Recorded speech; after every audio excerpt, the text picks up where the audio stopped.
Hi, I'm TJ Brown, and again, this is the Northwest Archaeology and History Project. And for today's episode, we are going to talk about the earliest archaeology in the Pacific Northwest. And coincidentally, that means we also need to talk about the original or the initial colonization of the Americas, because the Pacific Northwest is the primary route through which people colonized the Americas initially. And because we're talking about the initial colonization of Americas, I need to venture in a little bit to the question of where do Native Americans originally come from? And this is important to understand that these are actually two very different questions. And in terms of what is the geographic origin of Native Americans, that's really more of a genetic question than it is archaeological. Archaeology, it's important to understand, studies what people do, not necessarily what their ancestral or genetic makeup is. So I want to say that because I am not a geneticist, even though I did work in a genetics lab for a couple months in New Zealand.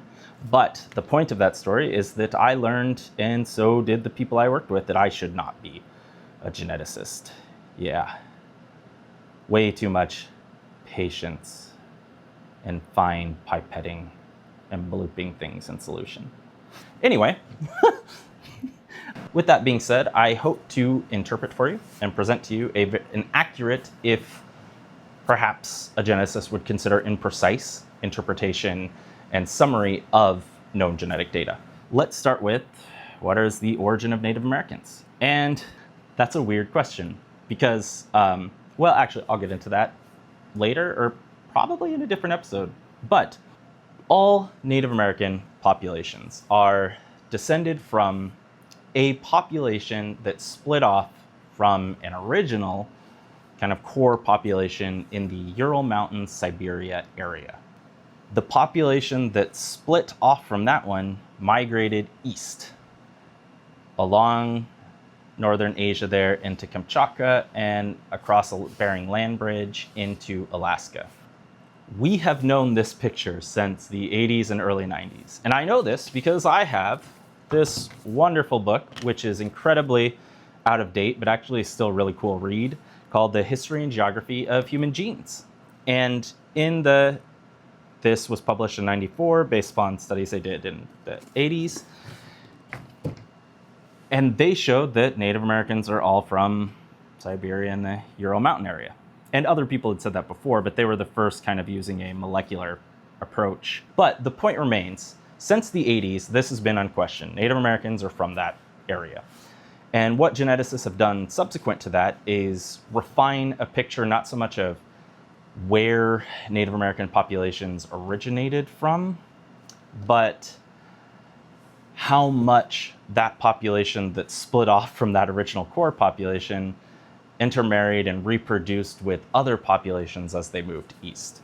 As I said, people reproduced, had babies, kept migrating across, and this took thousands of years, mind you. So it's not like, people were like Forrest Gumping it across the Arctic, northern Asia. But anyway, they moved through Kamchatka and into Alaska, and based upon genetic and archaeological evidence for the most part, it seems as though that population kind of chilled in Alaska for a few thousand years until sometime after 20,000 years ago, major colonizations came down the west coast of the Americas extremely rapidly and colonized the coast, and those people started to move towards the interior. Meanwhile, a second major migration split off from that first one, coming down the northwest coast, and somewhere around the United States and Canadian border moved east and started colonizing the interior and moving south. What is the earliest archaeology, though? Which is the good stuff, because archaeology is the best. Way better than genetics. I'm just kidding, geneticists. I'm biased, obviously, but archaeology is way cooler. Anyway, actual archaeology. The actual earliest sites in all of the Americas are potentially between 20 and 25,000 years old. And there's a few of these in quite different locations. Recently, people have published the possibility of finding footprints dated to somewhere between 20 and 25,000 years old in the American Southwest. There's a site or two very far east in the Northeast that date to a similar time period, and possibly a site or two in South America. And I'm not really going to talk about these early sites because, for the most part, there's not much to say because there's not a lot of actual artifacts or anything associated with these sites. In one case, it's just a footprint. So you're like, okay, I guess people walked here. The other reason is that when we talk about colonization of the Americas, what we're talking about is a true colonization of a sizable population moving in and establishing permanent residency and reproducing and kind of filling up the continent with people. We know that that was taking place after 16,000 years ago. We don't know whether or not these reflect one-off excursions of small groups of people who did not leave a surviving population, or even if they did, if those populations were so small, they weren't big enough to leave any sort of archaeological or genetic impact on the subsequent migration of people. And I say that because there is no genetic or archaeological evidence that even if these early colonizations around 20 to 25,000 years ago were real, that they really had anything to do with the subsequent migration of people after 16,000 years ago. I don't want people to take my not discussing them as some sort of referendum that these are fake or that they were badly excavated or that you should definitely be skeptical of them. More so that I don't know what to do with them, except I guess a couple people at least made it. And the other reason I want to say that is because it's just really not that surprising. People made it to Australia 50,000 years ago. I would not be shocked that at least a few people made it to the Americas 25,000 years ago. They had to have watercraft to get to Australia, so we know that people were capable of making it 50,000 years ago. So it seems a big stretch to say that in the intervening 30,000 years or whatever, people couldn't figure out how to make watercraft again. So, all right, that just moves the number back.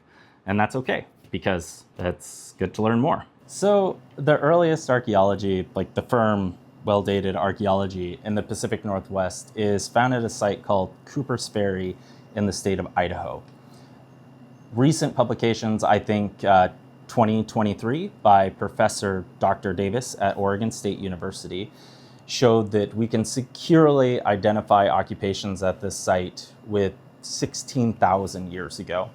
And that currently marks the oldest known date, well-established date anyway, in the Pacific Northwest, and really for much of the Americas, which got to be expected because people came here first. So what's interesting about that is that this is really far interior into Idaho. And so that means that people had already made it quite far and adapted quite well to interior riverine areas, even by this relatively early date from when they were moving south along the coast from Alaska. Another one of the very earliest dates comes from a publication by Dr. Duncan McLaren from the Hakai Institute, who got some dates that are around 15,000 years old off the coast of British Columbia. Taken together with what we've seen at Cooper's Ferry, we see a very, very fast movement down the coast already. And we know that because even by 16,000 years ago, people have gotten past the Canadian-US border and already migrated very far, hundreds of miles into the interior in very different settlements. The fact that this date by Duncan McLaren is 1,000 years after this earliest date at Cooper's Ferry also demonstrates importantly that people were not simply moving down the coast as fast as they could, trying to get away from that area, but that people were staying and living in these areas as they moved down. So it seems like some portion of the population was staying and another one was going further south.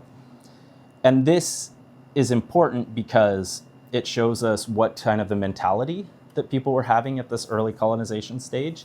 And it shows that people were either migrating up and down even well after the initial colonization event, keeping connections, or that settlements were just constantly popping up and staying put as people moved south.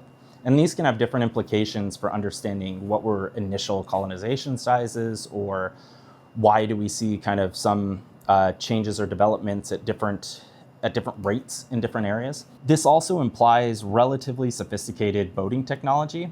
And given that the estimated beginning populations for the colonization of the Americas was quite small, reliable is probably key here, because wiping out relatively sizable portions of this colonizing population and poor seagoing events would have been relatively easy if watercraft were unreliable or prone to destruction.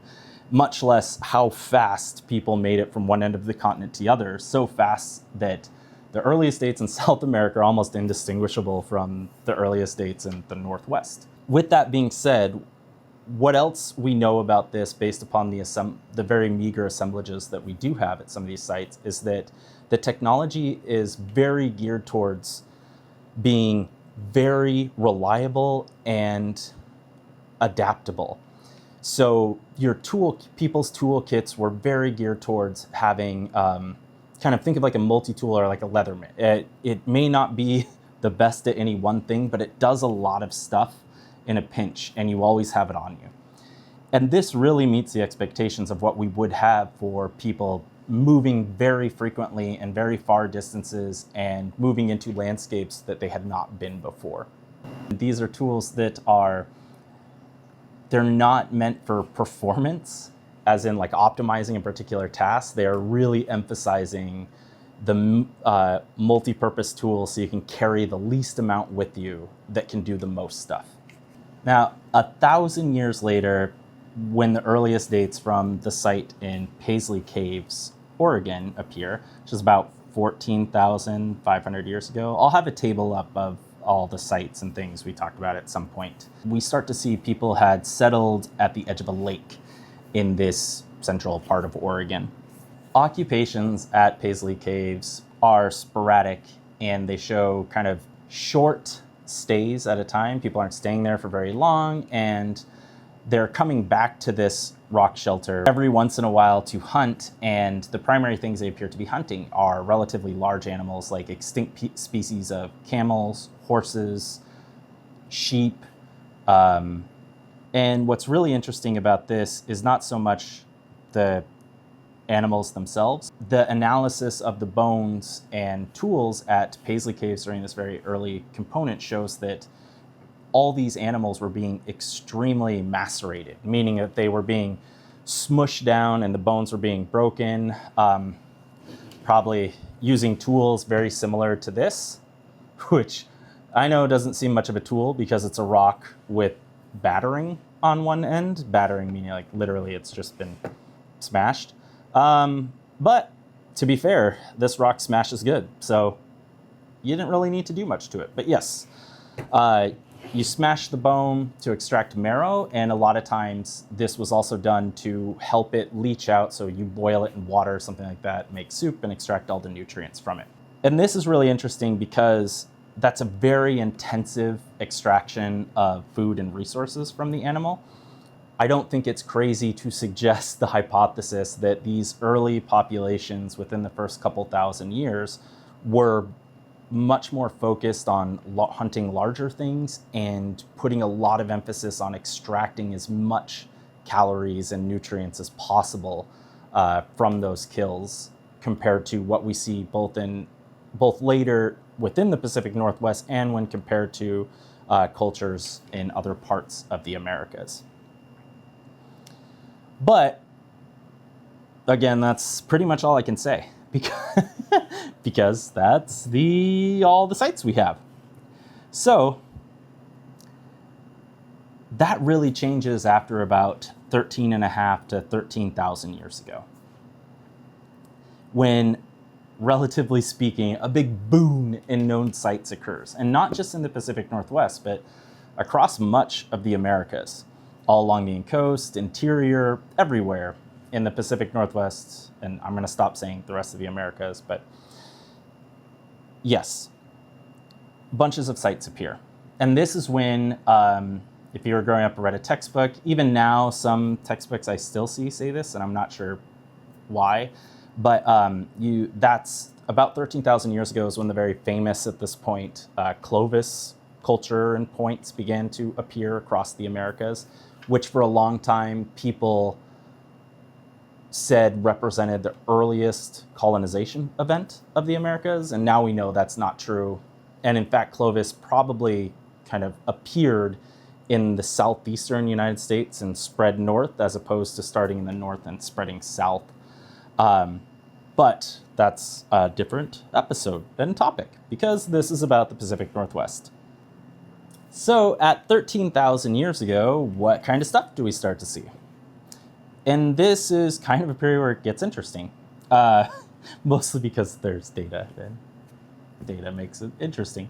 So one of the interesting things is these earlier sites, for even at Cooper's Ferry 16,000 years ago, carry with them one of the most iconic, defining attributes of the earliest cultures in the Pacific Northwest, and those are what are called stemmed projectile points. And these belong to things people have called like the Western stem tradition, or the Western pluvial lakes stem tradition, something like that. And these are stemmed points, and that's really their key attribute, is that they're stemmed.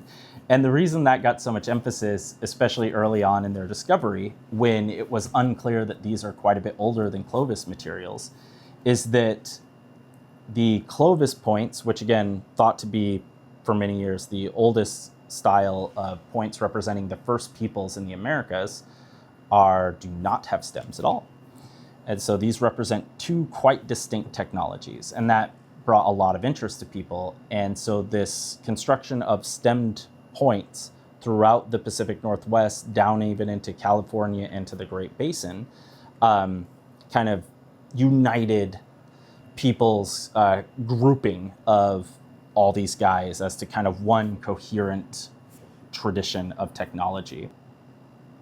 Anyway, what I'm trying to say is, yes, they are known for these stem points, but at 13,000 years ago, we start to see a wide variety of different stem styles.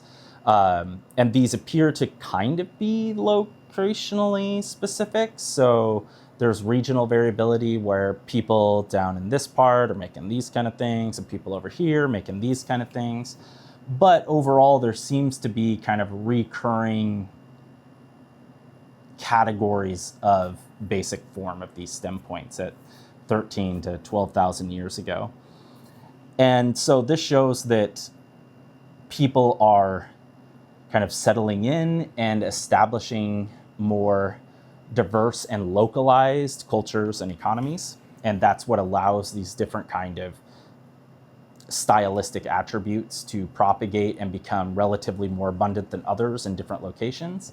It's a very normal archaeological and human thing to see, is that as people become more localized in their areas, you start to see a lot more regional diversification of stylistic attributes of things. So even if they all came from the same original same thing, you start to see, once people start settling in these different areas, they start making their own versions. Even if it's unconscious, you'll just start to produce deviations from what people over there are producing. And so a preponderance of stylistic attributes shows that you're seeing that kind of development of more localized cultures and economies and societies. Now, at 13,000 years ago, we also start to see a big change in diet, potentially, where before I was talking about, you see this hunting of big stuff.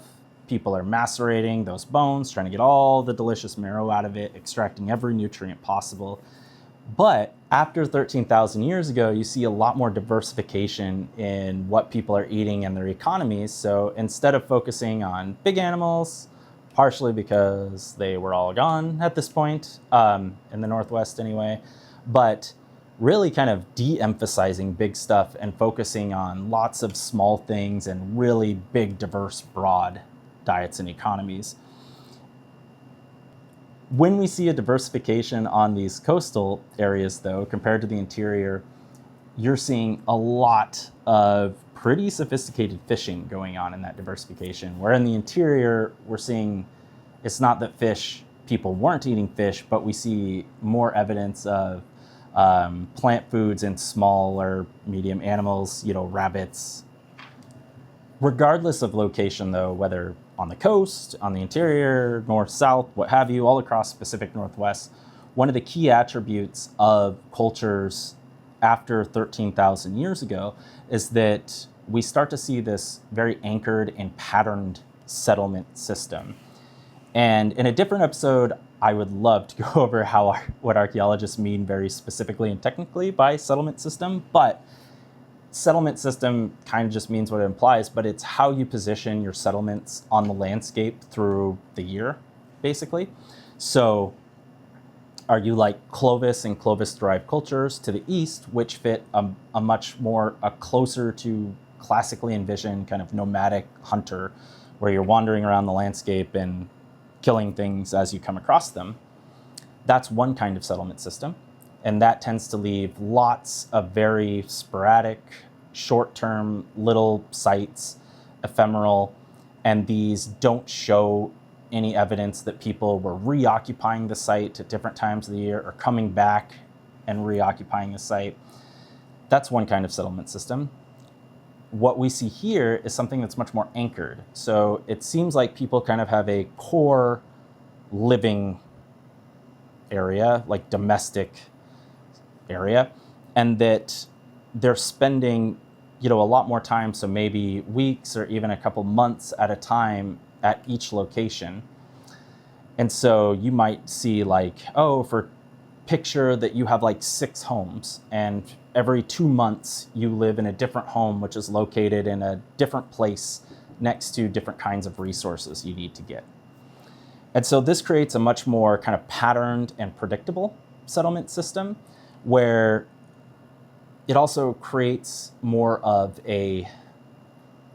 what I think modern people would envisage as a territory, because you're quite bounded where you're going, because you're predicting you're going to these different locations and you revisit the same places over and over again.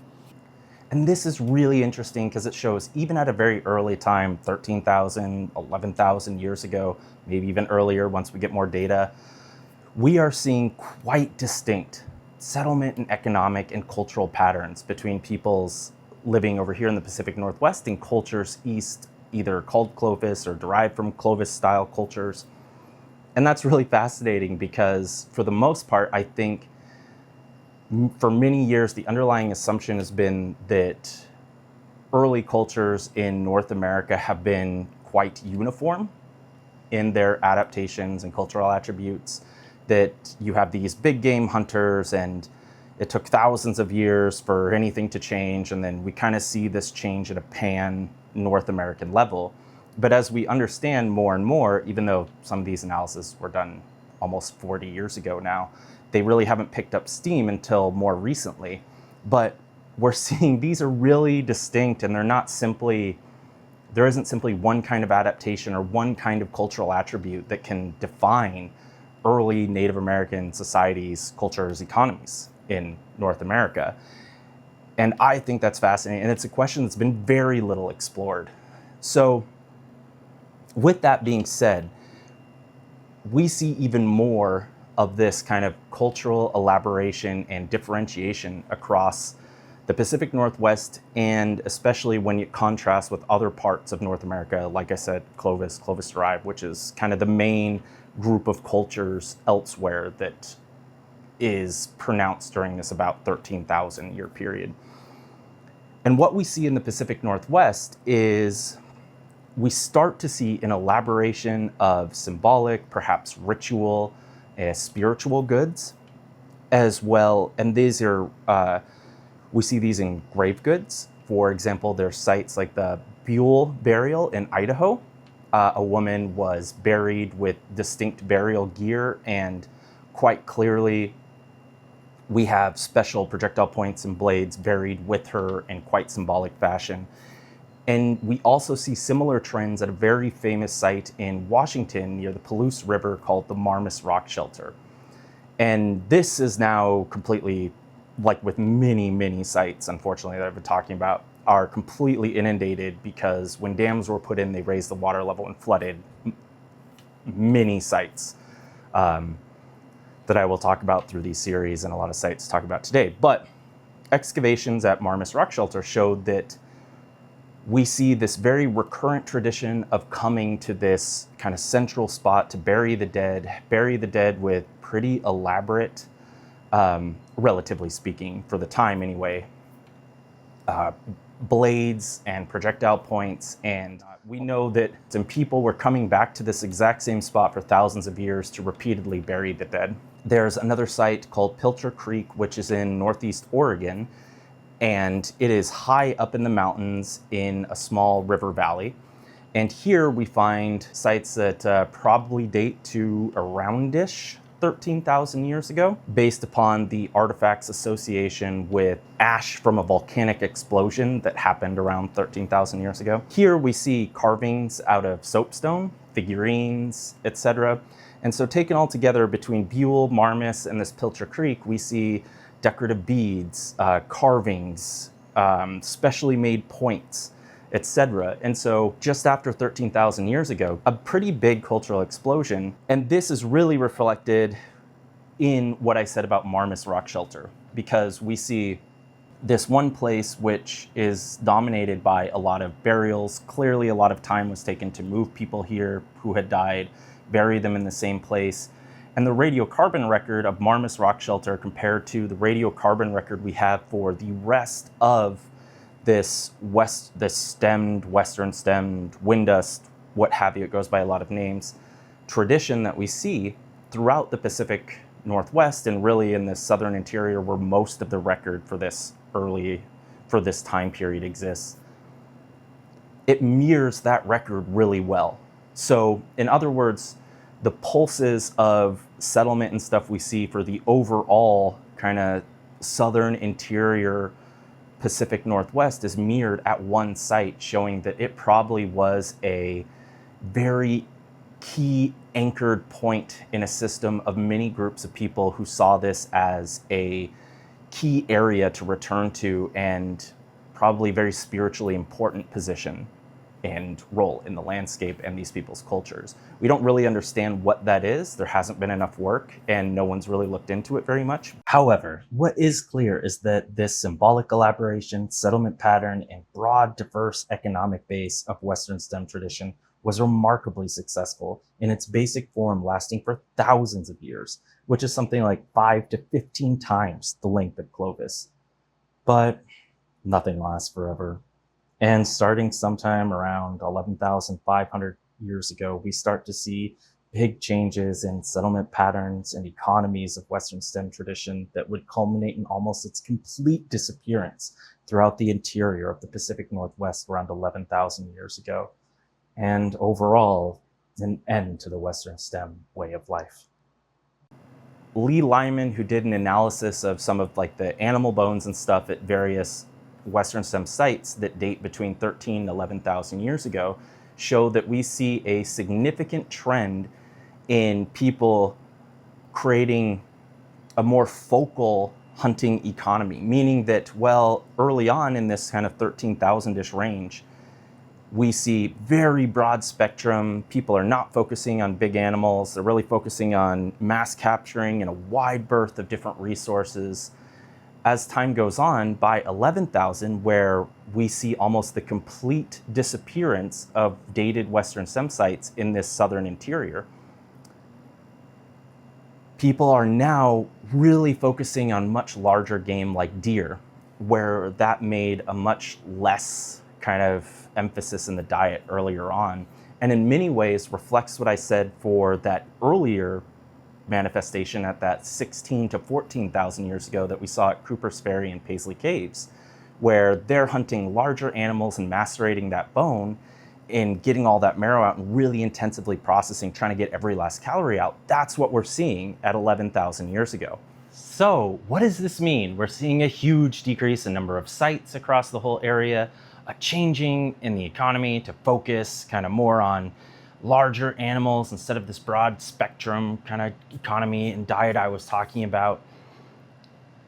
What is happening during this time? And to be fair, we don't really know, but it signals some pretty profound things are happening both internally and externally to these cultures, because this change and decrease in intensity of use is that we see across this whole southern interior part of the Pacific Northwest is mirrored perfectly in timing based upon changes in the relative abundance of radiocarbonate seen at Marmas Rock Shelter, that really important burial site that I talked about earlier.